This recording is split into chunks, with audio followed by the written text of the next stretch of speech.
నమస్కారం అండి. శ్రీమాతృ నమః ఛానల్‌కి స్వాగతం.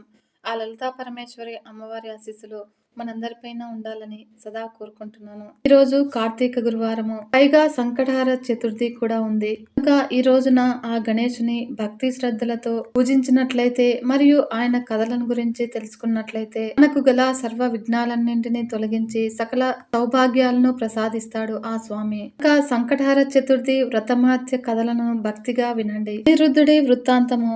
పూర్వము శ్రీకృష్ణుడి కుమారుడైన ప్రద్యుమ్నుడు తన కొడుకైన అనిరుద్ధుడు ఉన్నట్లుండి అదృశ్యమవటంతో ఎంతో బాధపడ్డాడు.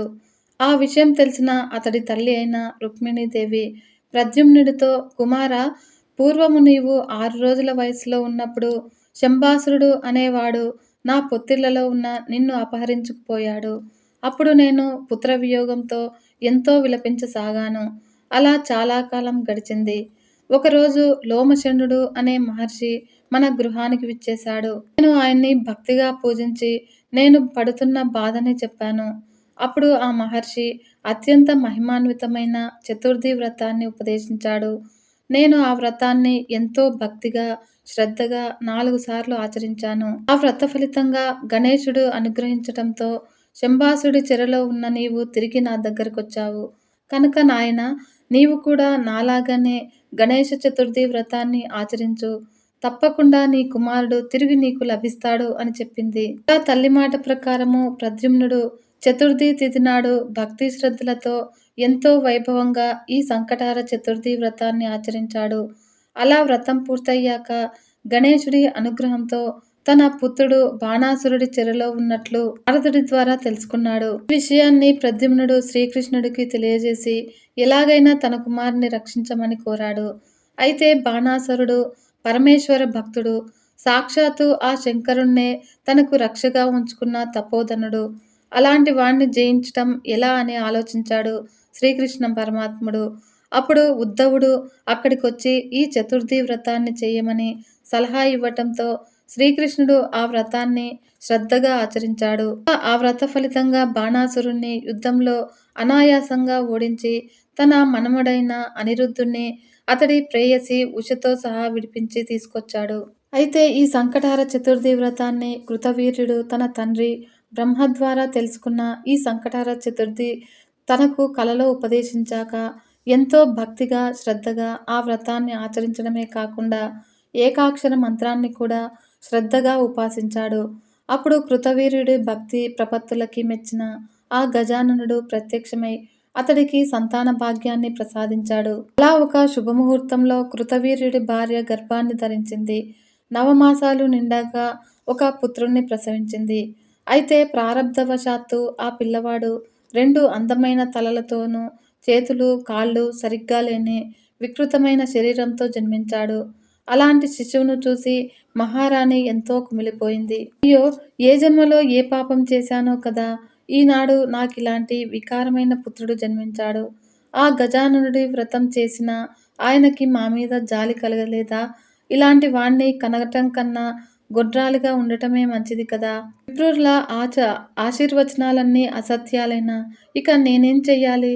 ఈ పిల్లవాణ్ణి ఎలా పెంచాలి అని దీనంగా దుఃఖించసాగింది. అలా రాణి ఏడుపు విని మందిరంలోనికి వచ్చాడు కృతవీర్యుడు. అక్కడ రాణి పొత్తిళ్లలో వికారంగా జన్మించిన పుత్రుణ్ణి చూశాడు. ఆయన హృదయం కూడా ఎంతో చలించిపోయింది. 2 చేతులు పైకెత్తి, ఓ గణనాథ, ఇదేనా నీ భక్తుడికి నీవిచ్చే వరము? నిన్ను ఒక్కసారి స్మరిస్తేనే సకల పాపాలు తొలగిపోతాయంటారే. మరి నేను ఎంతో శ్రద్ధాభక్తులతో నిన్ను ఆరాధించాను కదా. నేనేం పాపం చేశాను? ఇన్నాళ్ళు సంతానం కోసము ఎదురు చూసినందుకు ఇదా ఫలితం అని విలపించాడు. ఇప్పుడు మంత్రులు, పురోహితులు అక్కడికొచ్చి కృతవీర్యుడిని, అతని భార్యని ఓదారుస్తూ, మహారాజా, కర్మగతిని ఎవరూ తప్పించలేరు. లోకంలో శ్రీరాముడు, ధర్మరాజు లాంటి వాళ్లే ఎన్నో కష్టాలు పడ్డారు. ఇక మానవులమైన మనమెంత? మీరిలా ఎంత బాధపడ్డా కూడా మీ కుమారుడికి పూర్తి అవయవాలు వస్తాయా? ఏదైనా కాలానుగుణంగా ప్రాప్తించాల్సినవే కాని అని హితబోధ చేశారు. వారి మాటలతో కృతవీర్యుడు కొంత శాంతించాడు. నెమ్మదిగా తాను ధైర్యాన్ని తెచ్చుకొని భార్యను కూడా ధైర్యం తెచ్చుకోమని చెప్పాడు. అలా క్రమంగా ఆ దంపతులు పిల్లవాడి భారాన్ని ఆ గజాననుడికే వదిలేసి ఆ బాలుడికి యథోచిత సంస్కారాలు చేశారు. ఎంతోమంది విప్రులకి, పండితులకి, బీద సాదలకి అన్నవస్త్ర దానాలు చేశారు. ఇలా 11 రోజులు గడిచాక తమ కుమారుడికి కార్తవీర్యుడు అని పేరు పెట్టారు. నగరమంతా ఉత్సవాలు జరిపించారు. అందరికీ దానధర్మాలు చేశారు. ఎంతో ప్రేమగా పిల్లవాణ్ణి పెంచసాగారు. ఆ విధంగా 12 సంవత్సరాలు గడిచిపోయాయి. అయితే ఒకనాడు దత్తాత్రేయుల వారు కృతవీర్యుడి ఆస్థానానికి వచ్చారు. మహారాజు ఆయన్ని ఘనంగా స్వాగతించి అతిథి మర్యాదలు చేసి గౌరవించాడు. ఆ దత్తాత్రేయుల వారు సుఖంగా కూర్చున్నాక ఆయన పాదాల మీద పడి, మహాత్మా, మీ రాకతో మా రాజ్యం ఎంతో పవిత్రమైనది. మా జీవితాలు ధన్యమైనాయి. మీలాంటి పుణ్యాత్ముల దర్శనము దుర్లభము. ఎంతో పుణ్యం చేసుకుంటే గాని మీ దర్శనం లభించదు. స్వామి, నన్ను, నా కుటుంబాన్ని, నా రాజ్యాన్ని ఆశీర్వదించండి అని కోరాడు. దత్తాత్రేయుల వారు చిరునవ్వుతో, రాజా, నేను నీ కుమారుణ్ణి చూద్దామని వచ్చానయ్యా. ఏడి, ఇటు తీసుకురా అని అనగానే కృతవీర్యుడు సేవకుల్ని పంపించి వికలాంగుడైన తన కుమారుణ్ణి దత్తుల వారి దగ్గరికి తెప్పించాడు. అప్పుడు స్వామి కార్తవీర్యుణ్ణి పరిశీలనగా చూశాడు. ఇప్పుడు కృతవీర్యుడు, మహానుభావ, నేనెంతో తప్పించి ఆ గణేశుణ్ణి ఆరాధించి ఆయన మంత్రాన్ని కఠోర దీక్షతో ఆచరించాను. ఆ ప్రభువుకి నా మీద దయ కలగలేదో ఏమో, ఇలాంటి అంగవికలుడైన పుత్రుణ్ణి ప్రసాదించాడు. నా దురదృష్టం గురించి ఇంకేం చెప్పను. నాలాంటి అభాగ్యుడు లోకంలో ఇంకెవడూ ఉండడు. దయచేసి నా కుమారుడి అంగవైకల్యం తొలగిపోయే దారిని చూపించండి స్వామి. జన్మజన్మలకి మీకు రుణపడి ఉంటాను అని దీనంగా ప్రార్థించాడు. ఇప్పుడు దత్తాత్రేయుల వారు, మహారాజా, నీవేం బాధపడకు. ఇప్పుడే నీ కుమారుడి గురించి, అతడి భవిష్యత్తు గురించి ధ్యానంలో చూశాను. నీ పుత్రుడు సామాన్యుడు కాదు. సమాన పరాక్రమవంతుడుగా ఈ విశ్వంలో ఎంతో పేరు తెచ్చుకుంటాడు. మరియు లోకంలో ఉన్న రాజులందరినీ ఓడించి ఈ భూమండలానికి సార్వభౌముడవుతాడు. ఇక నీ కుమారుడికి అంగవైకల్యం ఎందుకు కలిగింది అంటే, ఆనాడు సంతానం కోరి నీవు సంకటహర చతుర్థి ఆచరించే సమయంలో రాత్రిపూట చెయ్యాల్సిన జాగరణ విషయంలో కొంత అశ్రద్ధ చూపావు. వృద్ధాచమనం లాంటి కొన్ని నియమాల్ని పాటించలేదు. దాంతో ఆ వ్రతానికి లోపం కలిగించింది. అందుకే నీకిలా అంగవిహీనుడైన పుత్రుడు జన్మించాడు అని చెప్పి కృతవీర్యుడి కుమారుణ్ణి దగ్గరకు తీసుకుని అతడి చెవిలో రహస్యంగా గణపతి ఏకాక్షర బీజమంత్రాన్ని ఉపదేశించాడు. ఆయన కార్తవీర్యునికి నేను ఉపదేశించిన ఈ మంత్రాన్ని భక్తిగా ఉపాసించు. ఈ విధంగా ఏకభుక్తంతో 12 సంవత్సరాలు తపస్సు చేస్తే వరదుడైన ఆ గణేశుడు నీకు సాక్షాత్కరిస్తాడు. ఆ మహాదేవుడి దివ్య దృష్టి నీ మీద పడితే చాలు, నీ వికార ఆకారం పోయి దివ్య శరీరాన్ని పొందుతావు అని ఆశీర్వదించి రాజు దగ్గర వీడ్కోలు తీసుకుని వెళ్ళిపోయాడు దత్తాత్రేయుడు. ఇప్పుడు కార్తవీర్యుడు తండ్రి దగ్గరికి వెళ్ళి, నాన్నగారు, దత్తాత్రేయుల వారు చెప్పినట్లే నేను గజాననుడి కోసము తపస్సు చేస్తాను. అందుకు అవసరమైన ఏర్పాట్లు చేయండి అని కోరారు. అందుకు కృతవీర్యుడు ఎంతో సంతోషించి సమీపంలో ఉన్న అరణ్యంలో ఒక చక్కటి ప్రదేశంలో ప్రశాంతమైన ఆశ్రమాన్ని నిర్మింపజేశాడు. అలా తపస్సు నిర్విఘ్నంగా చేసుకోవటానికి తగిన ఏర్పాట్లు చేసి సేవకుల ద్వారా తన కుమారుణ్ణి ఆ ఆశ్రమానికి చేర్చాడు. అలా ఆశ్రమం చేరిన కృతవీర్యుడు ఒక శుభముహూర్తంలో దత్తుల వారు ఉపదేశించిన మంత్రాన్ని శ్రద్ధగా ఉపాసించటం ప్రారంభించాడు. ఈ విధంగా కఠోరమైన దీక్షతో కార్తవీర్యుడి తపస్సు సాగిపోతుంది. ఎండకి, వానకి, చలికి చలించకుండా అలాగే గణేశ మంత్రాన్ని ధ్యానిస్తూ ఉన్నాడు. క్రమంగా 12 సంవత్సరాలు గడిచిపోయాయి. ఒక శుభముహూర్తంలో కార్తవీర్యుడు తపస్సు చేస్తున్న ప్రదేశానికి ఎదురుగా ఉన్న సరోవరం ఉంది. ఎర్రటి పగడాల్లాంటి వర్ణంతో ప్రకాశిస్తూ ఆ గజాననుడు ప్రత్యక్షమయ్యాడు. మధురమైన స్వరంతో, నాయన కార్తవీర్య, నీ కఠోర తపస్సుకి మెచ్చాను. క్రూర మృగాలు సంచరించే ఈ భయంకరమైన అడవిలో ఏమాత్రం భయపడకుండా 12 సంవత్సరాలు దీక్షగా తపస్సు చేశావు. నీకు వరాలివ్వటానికే నేను వచ్చాను. ఏం కావాలో కోరుకో అని అన్నాడు. ఆ గజాననుడి దివ్యస్వరము ధ్యాననిష్టలో ఉన్న కార్తవీర్యుడికి వినిపించింది. నెమ్మదిగా కళ్ళు తెరిచి చూశాడు. ఎదురుగా కనిపించిన ఆ గజాననుడి పాదాల మీద పడిపోయాడు. తన కన్నీటితో ఆయన పాదాలు కడిగాడు. దేవాది దేవ గణనాథ, నీ దివ్యపాద పద్మాల మీద నాకు స్థిరమైన భక్తిని ప్రసాదించు. ఇక నాకే కోరిక లేదు. అయితే నా వికృత రూపాన్ని చూసి నా తల్లిదండ్రులు ఎంతగానో కుమిలిపోతున్నారు. వారి సంతోషం కోసము నాకు అందరిలాంటి శరీరాన్ని అనుగ్రహించు అని అన్నాడు. అతడి మాటలకు నవ్వుకున్న గజాననుడు వెంటనే సూక్ష్మ రూపాన్ని ధరించి కార్తవీర్యుడిని ఉదరంలోకి ప్రవేశించాడు. అలా స్వామివారు ప్రవేశించిన వెంటనే ఈ కార్తవీర్యుడికి అంగవైకల్యం తొలగిపోయి దివ్య దేహం ప్రాప్తించింది. యువకుడిలాగా మారిపోయాడు. 2 చేతుల స్థానంలో 1000 చేతులు వచ్చాయి. మేరనగా ధీరుడిలాగా నిలబడ్డ ఆ కార్తవీర్యుణ్ణి చూసి దేవతలంతా ఆశ్చర్యపోయి పూలమాలను కురిపించారు. ఆ విధంగా గణేశవర ప్రభావంతో మహాబలవంతుడైన కార్తవీర్యుడు ఉత్సాహంతో దిక్కులన్నీ అదిరిపోయేలా ఒక్కసారి సింహనాదం చేశాడు. ఆ ధ్వనికి సప్త రాజలోకము గడగడలాడిపోయింది. మరియు లోకాలన్నీ ఉలిక్కిపడ్డాయి. ఒకేసారి 500 బాణాల్ని ప్రయోగించగల సామర్థ్యాన్ని ఈ కార్తవీర్యుడికి కలిగింది. ఆ కార్తవీర్యుడి సహస్రబాహుల్ని దర్శించి ఆశ్చర్యచకితులైన దేవతలంతా క్రిందికి దిగి గణేశ వరప్రసాదుడైన అతడితో, కార్తవీర్య, నీవెంతో గొప్పవాడివి. నీకు ఎక్కడా ఎదురులేదు. నిన్ను స్మరిస్తే చాలు పోయిన వస్తువులు, ద్రవ్యము తిరిగి దొరుకుతాయి.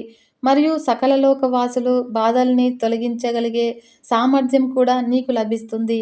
ఈ కల్పాంతం వరకు నీవు జీవిస్తావు అని దీవించి తిరిగి వెళ్ళిపోయారు. ఈ కార్తవీర్యుడి ప్రతిభా విశేషాలు భూలోకంలో ఉన్న రాజులందరికీ తెలిసింది. అందరూ తమంత తామే ఆయన దగ్గరికి వచ్చి సామంతులుగా ప్రకటించుకున్నారు. ఇలా ఎన్నో విలువైన కానుకలు సమర్పించారు. ఆ తరువాత కార్తవీర్యుడు తన దగ్గర పోగైన సంపదతో తాను తపస్సు చేసిన ప్రాంతంలో ఒక అందమైన గణపతి విగ్రహాన్ని ప్రతిష్ఠించాడు.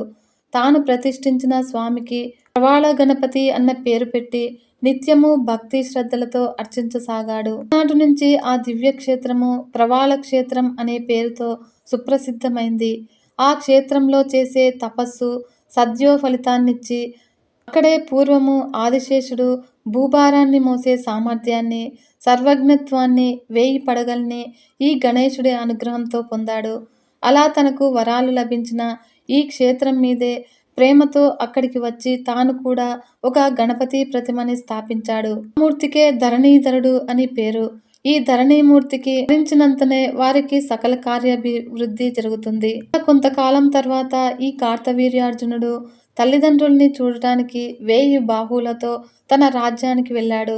అంగవైకల్యంతో వెళ్ళిన కుమారుడు ఈ సహస్ర బాహువులతో మహాబలవంతుడుగా తిరిగి వచ్చేసరికి ఆ రాజదంపతులు ఎంతో ఉప్పొంగిపోయారు. ఆ రోజు రాజ్యమంతా ఘనంగా ఉత్సవాలు జరిపించారు. అడిగిన వారికి, అడగని వారికి విరివిగా దానాలు చేశారు. వారి ఆనందానికి అవధులు లేకుండా పోయాయి. తమకింత భాగ్యాన్ని ప్రసాదించిన ఆ దత్తాత్రేయుల వారికి, గజాననుడికి హృదయపూర్వకంగా మనస్సులోనే కృతజ్ఞతలు తెలుపుకున్నారు. మరియు రాజ్యంలో ఉన్న వేద పండితులు, పురోహితులు అందరూ విచ్చేసి కార్తవీర్యుణ్ణి, అతడి తల్లిదండ్రుల్ని సమగ్రంగా ఆశీర్వదించారు. శూరసేన మహారాజా, విన్నావు కదా సంకటహర చతుర్థి మహిమ ఎంత గొప్పదో. ఈ వ్రత మహత్యం గురించి పూర్తిగా చెప్పడం సృష్టిలో ఎవరి సాధ్యం కాదు. సకల మానవాళికి మేలు కలిగించే ఈ వ్రతము కృతవీర్యుడి ద్వారానే ఈ లోకానికి తీసుకురాబడింది. ఇదెంతో పవిత్రమైంది. ఈ వ్రతము గురించి స్మరిస్తే చాలు సకల పాపాలు నశించిపోతాయి. మరియు ఈ వ్రతాన్ని చేయడం వల్లనే రావణుడు మహావీరుడయ్యాడు. మరియు పాండవులు దీన్ని ఆచరించి వారు కోల్పోయిన తమ రాజ్యాన్ని తిరిగి పొందారు. ఇక నీవు మా విమానము ఎగిరే మార్గము చూడు అని అన్నాడు ఇంద్రుడు. ఇంద్రుడి ద్వారా గణేశ చతుర్థి వ్రతాన్ని మహత్యాన్ని విన్న శూరసేనుడు ఎంతో సంతోషించాడు. తన భటుల్ని పిలిచి, మీరంతా మన రాజ్యంలో నలుమూలలకి వెళ్ళండి.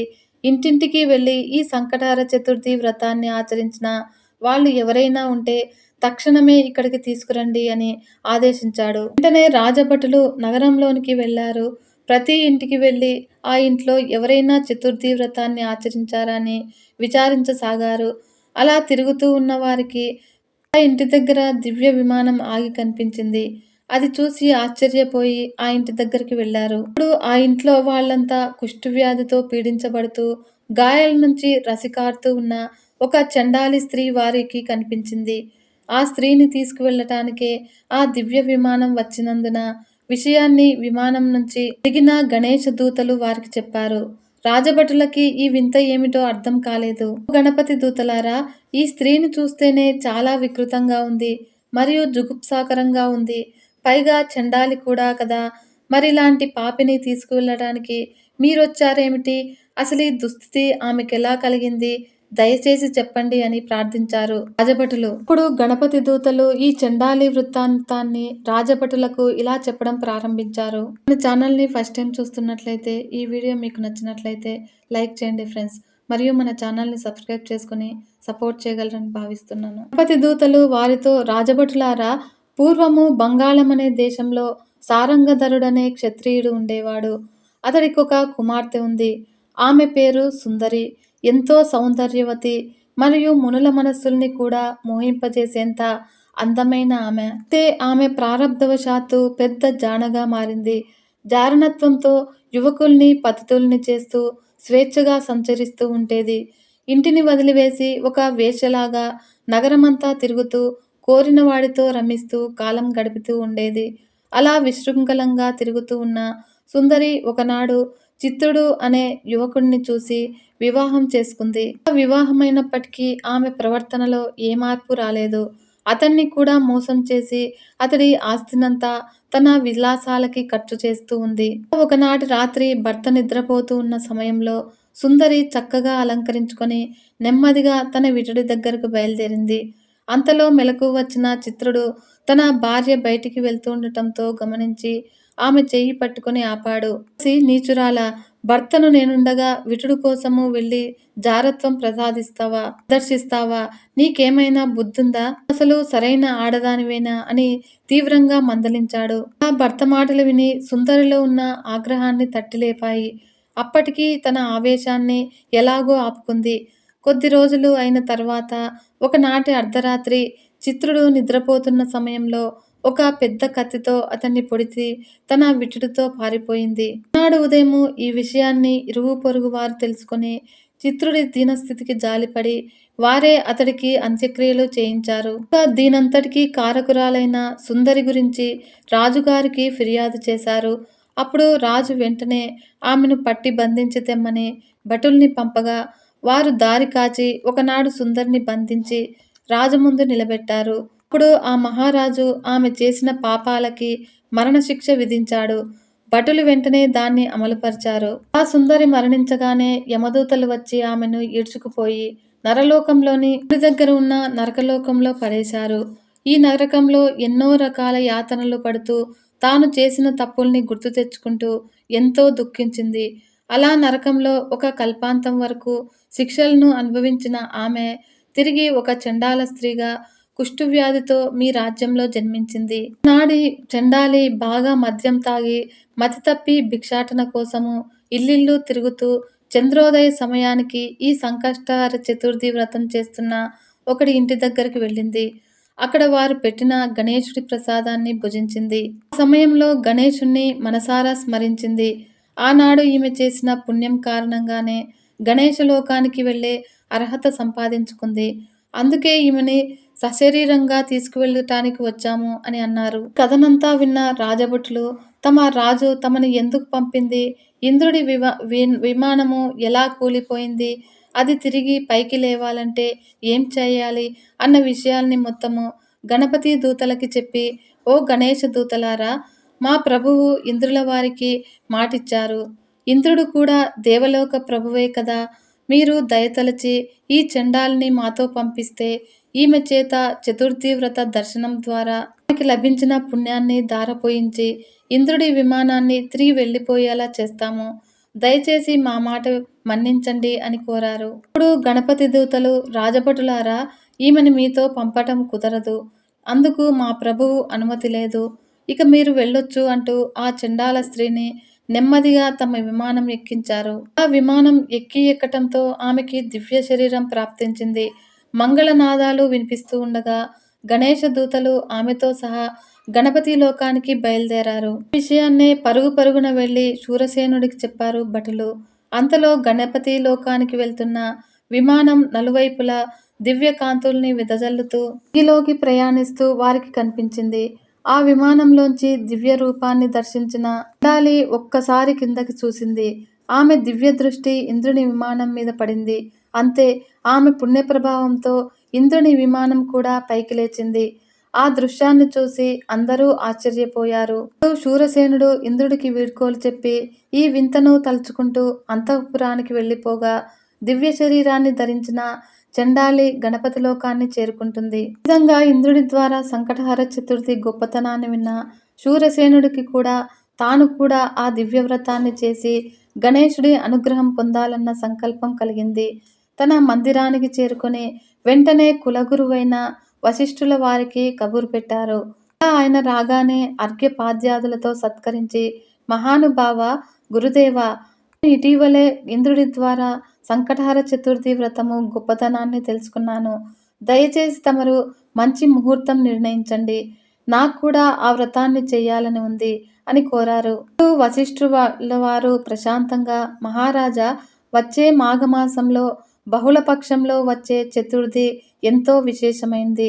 ఎందుకంటే ఆ రోజు మంగళవారం కూడా కలిసి వచ్చింది. ఆ రోజు గనుక నీవు వ్రతాన్ని చేస్తే నీవనుకున్న సంకల్పాలన్నీ నెరవేరుతాయి అని చెప్పి ఆశీర్వదించి వెళ్ళిపోయాడు. ఈ విధంగా శూరసేనుడు వశిష్ఠుల వారు చెప్పినట్లుగానే మాఘమాస కృష్ణపక్ష అంగారక చతుర్థి నాడు సకల సంబరాలతో అత్యంత వైభవంగా ఈ సంకటహర చతుర్థి వ్రతాన్ని ఆచరించాడు. వ్రతానంతరము యథావిధిగా విప్రులకి భోజన తాంబూలాల్ని, దక్షిణని సమర్పించి వారందరినీ సంతృప్తిపరిచాడు. మరియు గణపతికి, చంద్రుడికి అర్ఘ్యాలనిచ్చి విప్రులందరికీ భోజనాలు ముగిశాక తాను బంధుమిత్రులతో కలిసి భుజించాడు. ఆ సందర్భంగా 10,000 గోవుల్ని దానం చేశాడు. తరువాత ఆ రాత్రంతా వినాయక వ్రత కథల్ని, చతుర్థి వ్రత మహత్యాన్ని గురించి వింటూ తెల్లవార్లు గణేశ భజనతో జాగారం చేశాడు. అన్నాడు ఉదయము యథావిధిగా గణపతికి షోడశోపచార పూజ చేసి తాను పూజించిన బంగారు గణపతి ప్రతిమని ఎర్రటి వస్త్రంతో సహా కులగురువైన వశిష్ఠుల వారికి వాయనంగా ఇచ్చారు. ఈ విధంగా శాస్త్రోక్తంగా వ్రతాన్ని అనుసరించటంతో గణపతి సంతోషించి అతడి కోసము దివ్య విమానాన్ని పంపించాడు. ఆ విమానము సరాసరి వచ్చి శూరసేనుడి ముందు ఆగింది. అందులోంచి దిగిన గణపతి దూతలు, శూరసేన, నీ పుణ్యం ఫలించింది. ఆ గజానుడు నిన్ను సశరీరంగా తన దగ్గరికి తీసుకురమ్మని మమ్మల్ని పంపించాడు అని అన్నారు. వారి మాటలు వినగానే శూరసేనుడికి ఆనందంతో నోట మాట రాలేదు. గణేశుని అనుగ్రహానికి మురిసిపోయాడు. ఓ గణనాథ, గణేశ దూతలు ఈ రోజు నా జన్మ ధన్యమైంది. సకల దేవతలతో ఆరాధింపబడే గజాననుడు నా కోసం విమానం పంపాడు అంటే నేనంత ధన్యుణ్ణో కదా. అయ్యా, నాదొక చిన్న విన్నపము. నా ప్రజలు నాకు కన్నబిడ్డల్లాంటి వాళ్ళు. వాళ్ళు కూడా నన్ను కన్నతండ్రిలాగా భావిస్తారు. నాకేదైనా చిన్న కష్టం వస్తే తల్లడిల్లిపోతారు. నా కోసము నిద్రాహారాలు మాని ఉపవాసాలు ఉంటారు.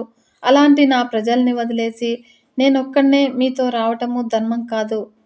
దయచేసి వారిని కూడా నాతో వచ్చేందుకు అనుమతించండి అని కోరాడు. గణేశ దూతలు, శూరసేన, మా ప్రభువు నిన్ను మాత్రమే తీసుకురమ్మన్నారు. అయితే నీవింత నిస్వార్థంగా ప్రజాక్షేమం కోసము అడుగుతున్నావు కనుక కాదనలేకపోతున్నాము. మా ప్రభువు ఆగ్రహిస్తే సహిస్తామని చెప్పి అతడితో పాటు రాజ్యంలోని ప్రజల్ని కూడా విమానం ఎక్కించారు. అది సామాన్యమైన విమానం కాదు. ఎంతమంది ఎక్కినా మరొకరికి చోటు సరిపోయే దివ్య విమానము. ఆ గణపతిలోక విమానాన్ని ఎక్కగానే ప్రజలందరికీ దివ్య శరీరాలు వచ్చేశాయి. అందమైన వస్త్రాల్ని, ఆభరణాల్ని పొందారంతా వారంతా. ఆహా, ఏమి మా భాగ్యము అని పొంగిపోయారు. ఇదంతా మా మహారాజు గారి దయే, అందుకే మాకీ భాగ్యం పట్టింది అని ఉప్పొంగిపోతూ శూరసేనుణ్ణి గొప్పగా కొనియాడారు. ఆ తర్వాత గణపతి దూతలు విమానాన్ని పైకి లేపటానికి ప్రయత్నించారు. అయితే అది నేల మీద నుంచి ఒక్క అంగుళం కూడా పైకి లేవలేదు. కారణమేమిటా అని విమానమంతా పరిశీలించగా అందులోకి ఒక కుష్ఠరోగి ఎక్కాడు. అప్పుడు ప్రజలంతా రాజుతో, మహారాజా, ఆ రోగిని దింపేస్తే ఈ విమానం పైకి ఎగురుతుంది. మీరు అనుమతిస్తే దింపేస్తామని అభ్యర్థించారు. గణపతి దూతలు కూడా అది నిజమేనని చెప్పి కుష్ఠరోగిని దింపాలని ప్రయత్నించారు. అప్పుడు శూరసేనుడు గణనాథుని దూతలతో ఇలా అన్నాడు, ఈ దీవెనుణ్ణి వదిలి నేను మీతో రాలేను. దయచేసి మీరంతా మా ఇద్దరిని వదిలేసి వెళ్ళిపోండి. లేదా ఈ కుష్ఠరోగి ఎవరు? అతడికి ఈ రోగం ఎందుకొచ్చింది? నేనేం చేస్తే అది తొలగిపోతుంది అన్న విషయాలు చెప్పి పుణ్యం కట్టుకోండి అని ప్రార్థించాడు. ఆ శూరసేనుడి అభ్యర్థనను విన్న గణపతి దూతలు అతడి ధర్మగుణానికి మెచ్చుకొని విమానంలోని కుష్ఠవ్యాధిగ్రస్తుడిని వృత్తాంతాన్ని ఇలా వివరించారు. మహారాజా, ఈ వ్యాధిగ్రస్తుడు పూర్వజన్మలో గౌడ దేశంలోని ఒక నగరంలో ఉత్తమ కులంలో జన్మించాడు. అతడి తల్లి పేరు శాకిని, తండ్రి పూర్వుడనేవాడు. లేక లేక కలిగిన తమ బిడ్డకి బుధుడు అనే పేరు పెట్టుకున్నారు. అలా ఒక్కనగానొక్క పుత్రుడవటంతో ఆ తల్లిదండ్రులందరి అతన్ని ఎంతో గారాబంగా పెంచారు. అతి గారాబం వల్ల బుధుడు దుర్వ్యసనాలకు లోనయ్యాడు. యుక్త వయస్సు రాగానే అతడికి సావిత్రి అనే అందమైన కన్యతో వివాహం జరిపించారు. కానీ వివాహం జరిగినప్పటికీ బుధుడి ప్రవర్తనలో ఏమాత్రం మార్పు రాలేదు. వేశ్యలోబుడై భార్యని వదిలేసి ఆమెతోనే కాలం గడుపుతూ ఉన్నాడు. ఒకనాడు ఇంట్లో ఉన్న ఆభరణాలన్నీ తీసుకుపోయి వేశ్యతో సహా ఎటో వెళ్ళిపోయాడు. ఆ కడుపు తీపి చంపుకోలేక ఆ దంపతులిద్దరూ కొడుకు కోసం నగరమంతా వెతకడం ప్రారంభించారు. దారిన పోయే వాళ్ళందర్నీ అడుగుతూ తిండి తిప్పలు మాని పిచ్చివాళ్లలాగా తిరుగుతూ ఉన్నారు. ఇప్పుడు ఒకనాడు వారికి దారిలో భీముడు అనేవాడు ఎదురై, అయ్యా, నా పేరు భీముడు. మీరు మీ కొడుకు బుధుడు కోసము వెతుకుతూ ఉన్నాడు. అతడు నాకు తెలుసు. వాడిప్పుడు ఒక వేశ్య వలలో చిక్కుకుపోయాడు. అందర్నీ వదిలేసి ఆమెతోనే జీవిస్తున్నాడు. అలాంటి వాడి గురించి మీరెందుకు బాధపడుతున్నారు? మీరిలా తిరగటము వ్యర్థము.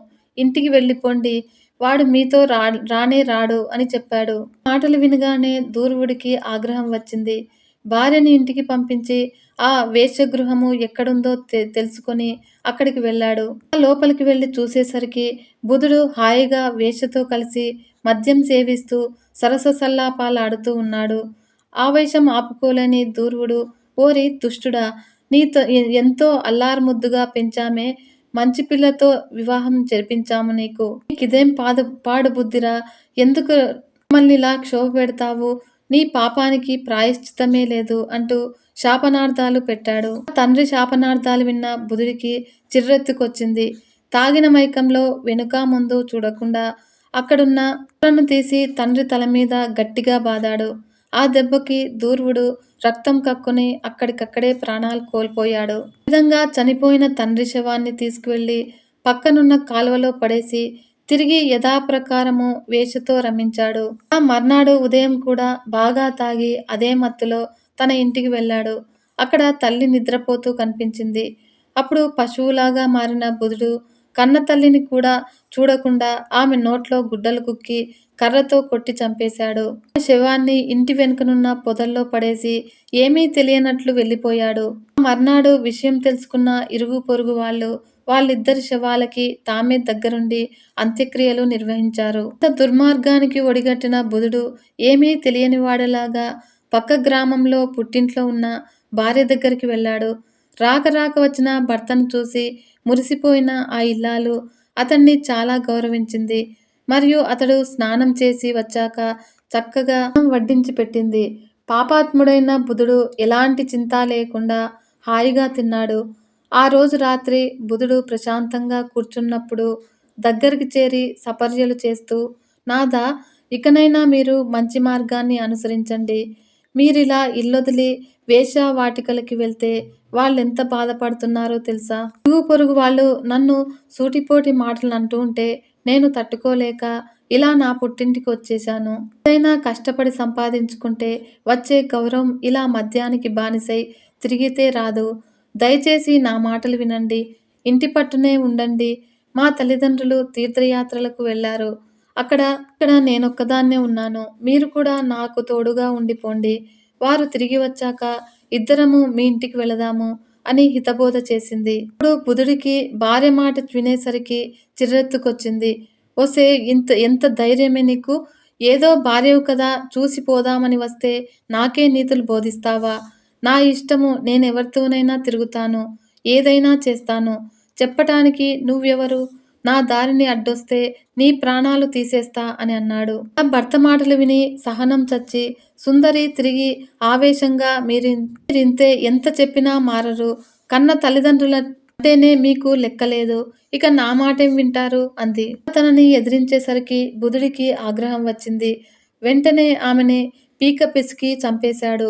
శవాన్ని యథాప్రకారంగా ఇంటి పక్కనున్న పొదల్లో పారేసి తిరిగి వేశ్య ఇంటికి వెళ్ళిపోయాడు. పరమ దుర్మార్గుడైన బుధుడు వేశ్యతో కలిసి ఎలాంటి పాపభీతి లేకుండా కాలం గడుపుతూ ఉన్నాడు.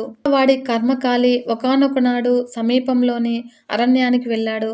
అక్కడ కాలనాభుడనే మహర్షి ఆశ్రమం కనిపించింది. ఆ ఆశ్రమంలోనికి వెళ్ళిన బుధుడికి అక్కడ పూలు కోసుకుంటూ ఉన్న ఋషిపత్ని కనిపించింది. ఆ సమయంలో అనుష్ఠానం కోసము కాలనాభుడు పక్కనే ఉన్న నదీ తీరానికి వెళ్ళాడు. బుధుడు చుట్టూ చూశాడు. ఎవరూ లేరు.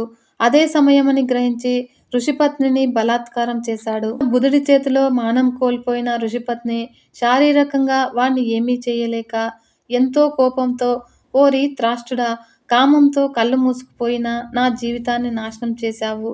ఈ పాప ఫలితంగా వచ్చే జన్మలో నువ్వు కుష్ఠరోగిగా జన్మించుగాక అని శపించింది.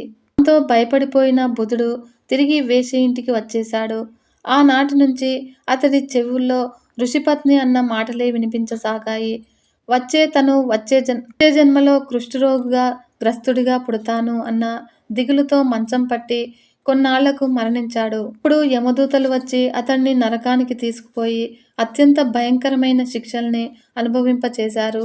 ఇక్కడొక కల్పం పాటు నానా యాతనలను అనుభవించి ఈ జన్మలో ఇదిగో ఇలా కుష్ఠవ్యాధి గ్రస్తుడిగా జన్మించాడు. అంతా విన్న శూరసేనుడికి ఎంతో ఆశ్చర్యం కలిగింది.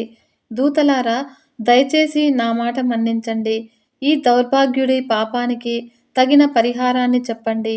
ఎందుకంటే మనం ఇతన్ని వదిలేసి వెళితే ఒక్కడు ఏమైపోతాడు అని ప్రాధేయపడ్డాడు. ఇతరుల్ని కూడా తరింపచేయాలనే త్యాగబుద్ధి కలిగిన రాజు మాటలకి కరిగిపోయిన గణపతి దూతలు, రాజా, నీ మాటలు కాదనలేకపోతున్నాము. ఈ నికృష్టుడి పాపం పోవాలి అంటే గణేశుడి 4 అక్షరాల దివ్య నామాన్ని నీలాంటి ఉపాసకుడు వాడి చెవిలో పఠిస్తే ఆ దివ్యనామము శ్రవణంతో వాడు చేసిన మహాపాపాలన్నీ నశించిపోతాయి అని చెప్పారు. అందుకు శూరసేనుడు ఎంతో సంతోషించి వెంటనే ఆ కుష్ఠరోగి దగ్గరికి వెళ్ళి అతడి చెవిలో గజానన అనే 4 అక్షరాల గణపతి నామాన్ని పఠించాడు. ఆ మహిమాన్వితమైన గజానన నామం వినగానే ఆ కుష్ఠరోగి చేసిన పాపాలన్నీ నశించిపోయాయి. అందరూ ఆశ్చర్యంగా చూస్తూ ఉండగానే అతడి శరీరం మీద ఉన్న పుళ్ళన్నీ మాడిపోయి దివ్య శరీరం ప్రాప్తించింది. మరియు అందమైన యువకుడిలాగా మారిపోయాడు. అందుకు మహారాజు ఎంతో సంతోషపడ్డాడు. అప్పుడు గణపతి దూతలు సునాయాసంగా విమానాన్ని పైకి లేపగా అందరూ కలిసి గణేశ లోకానికి వెళ్ళిపోయారు. తెలుసుకున్నారు కదా ఫ్రెండ్స్, సంకటహార చతుర్థి వ్రత మహిమ గురించి. ఓం గం గణపతయే నమో నమః. నమస్కారం అండి. శ్రీమాతృ నమః ఛానల్కి స్వాగతం. ఆ లలితా పరమేశ్వరి అమ్మవారి ఆశీస్సులు